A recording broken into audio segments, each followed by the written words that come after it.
I'm not a lawyer, but this happened today on day 107 of the YSL RICO trial. Between now and noon on Friday, you better make sure you have got all your ducks in a row and you have shared those ducks and ducklings with the defense. And I want to tell you what led up to it. So it all started yesterday when the day ended with this. All right. Anything else before we break for the day? Just for your edification, we'll file a written motion. The state yesterday gave us a Dropbox link, and it includes additional telephone numbers that I was unaware of. Okay. Where an expert, he's already been qualified. His name is Agent Bernie, has done now an analysis of historical cell site location data, and I'm objecting to that very late, I believe, notice I am not agreeable to. Okay, an entirely new phone number. Tell me some more, Miss Love. Yes. So the new phone number, there was another person in the vehicle during one of the murders in this case that investigators were still investigating during the time we began this trial. They were trying to hash out whether or not this particular person was even in the car. During the course of this trial, the investigators with the Atlanta Police Department determined that this person, I don't think that person has been arrested, but this person was also in the car with the co-conspirators during this particular murder. Okay. And I think it was inadvertent that it had not been disclosed. When you say we got it, do you mean we got this report from this agent, or we got information that there might have been yet another person in the car and that person had XYZ phone number and that was going to be investigated?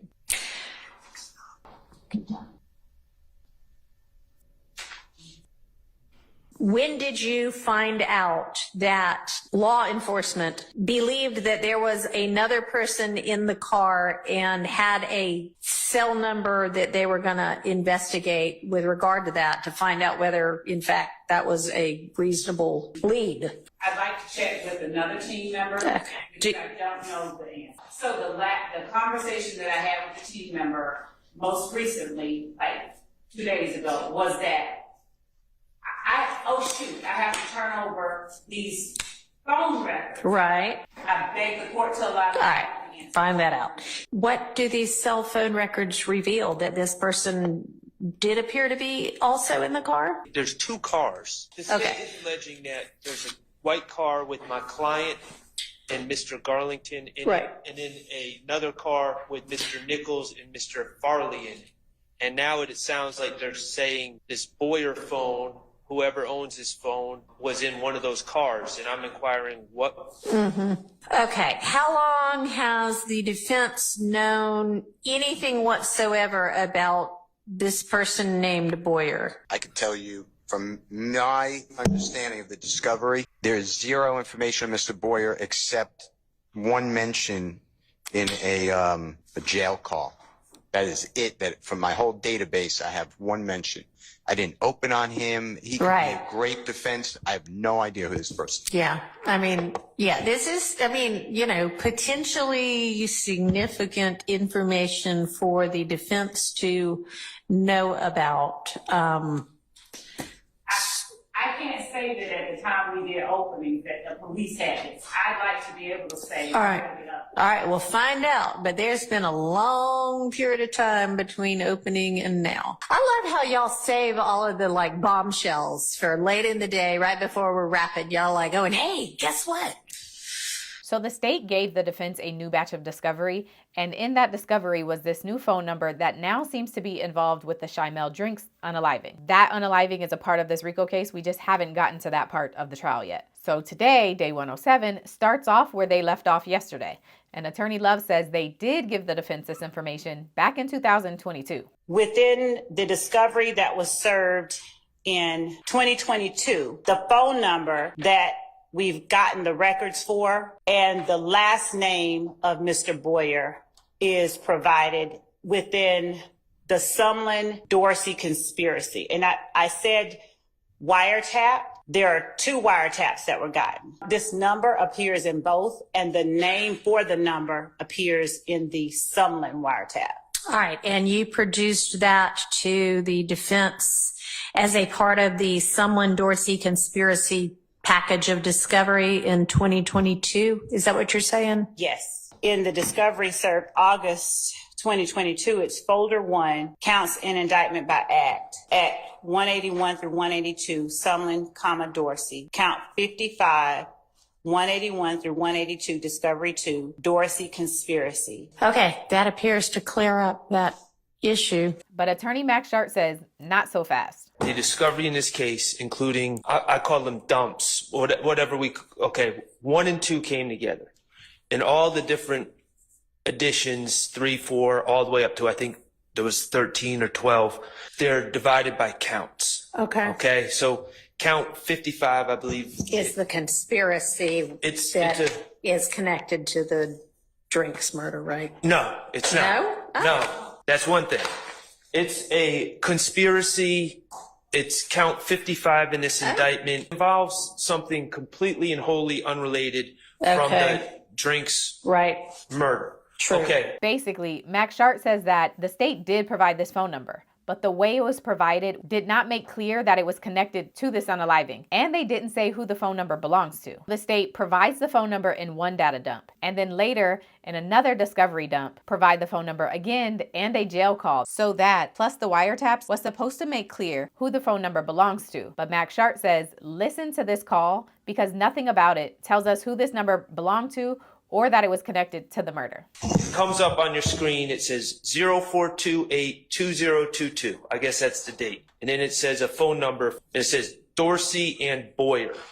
Okay, it doesn't give a first name. It just says Dorsey and Boyer. Okay. There's no context for us to know who Boyer is. And this is the call that the state is saying puts us on notice that Mr. Boyer is somehow suspected and involved in the Drinks murder. Okay. This is the call, and I just want to play it. Your Honor, if I may just make one point of clarification.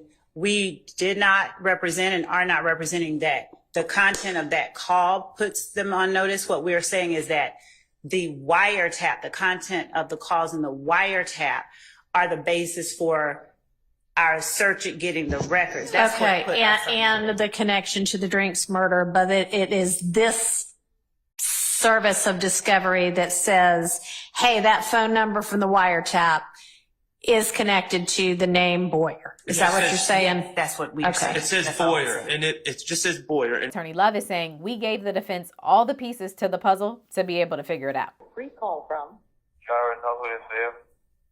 Shout it out. an incarcerated individual. That's Mr. at Dorsey. Cobb County Jail. This call is not private. It will be recorded and may be monitored.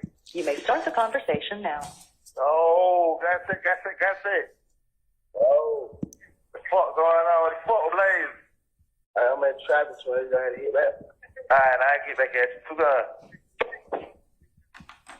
that's it. Okay, no, and Ms. Love's clarification is it's not that call that gives you all that notification. It's the wiretap that gives you the notification because the wiretap has all these communications back and forth between this phone number and Mr. Garlington's phone number.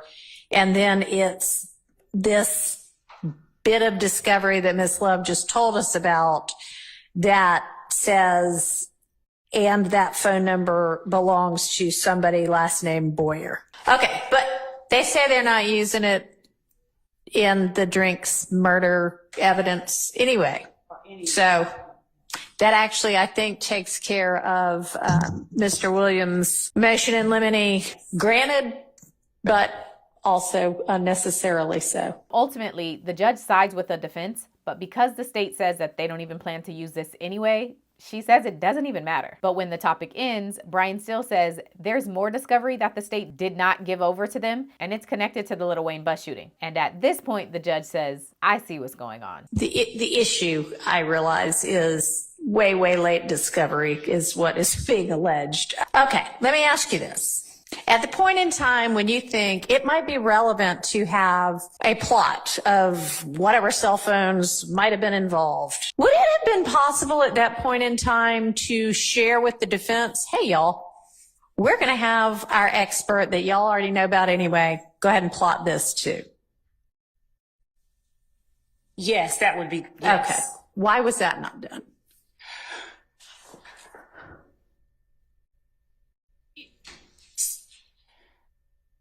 So, Your Honor, if I may, I'd like to give the court first the more precise time that we got those records. Not when you asked for them, not when you got them, when you asked for them. That, yes. Before I go to that second question with the court's permission. Okay. I mean, will the answer differ based on when you asked for the information as to why at the time you asked for the information, no matter when that was, you did not, even though you could have, say to the defense attorneys, I'm going to be getting this. I don't know if I'm going to use it or not, but I'm going to be getting it. That is the best practice. And we did not, but I don't have a good answer. Let's just maybe nip this in the bud, because I did ask you also to, at the lunch break, huddle with your team and see if there might potentially be anything else outstanding, whether Brady or not, because none of this sounds like Brady. It's just information that might come in trial that it would be, just kind of like the way we're supposed to try cases is to sort of share each other's evidence to, with the other side so they know what to expect. You acknowledge, yes, we could have gone ahead and let the defense know we were going to try to get this plotted. You just didn't.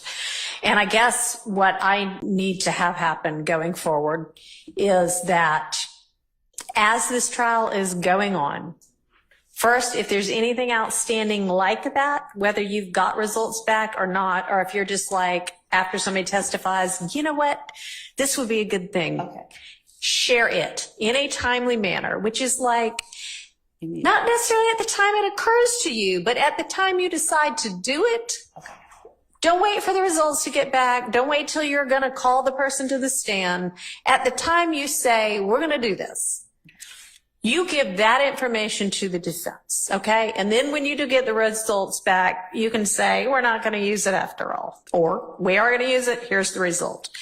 And that is going to be the rule, be the requirement moving forward for everything. So if there's anything out there right now, tell them about it. I expect that to be the rule that gets followed moving forward, okay? It seems that up until recently, this trial was sort of everything was on a rolling basis, but moving forward, that's what it's going to be. And then Attorney Westmoreland stands up and says, no, Judge, the state has already been told to do this. They're just not listening. Everything was not on a rolling basis. Well, and the rule that you just implemented was already the rule. Okay. Chief Judge Glanville, at a certain point, because we were receiving late discovery disclosures all the time. Okay. And at a certain point, he said he was fed up.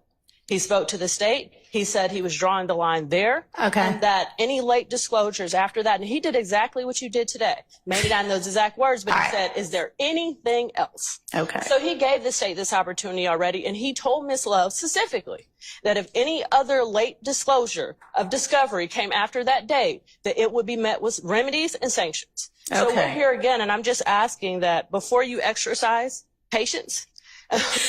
Don't exercise patience. Okay. That it was already supposed to have been in place and be aware of that. Okay. In fact, he has and did in fact say, hey, turn over everything you have. Right. I'd only say that as trial goes and as we see the direction that. Okay.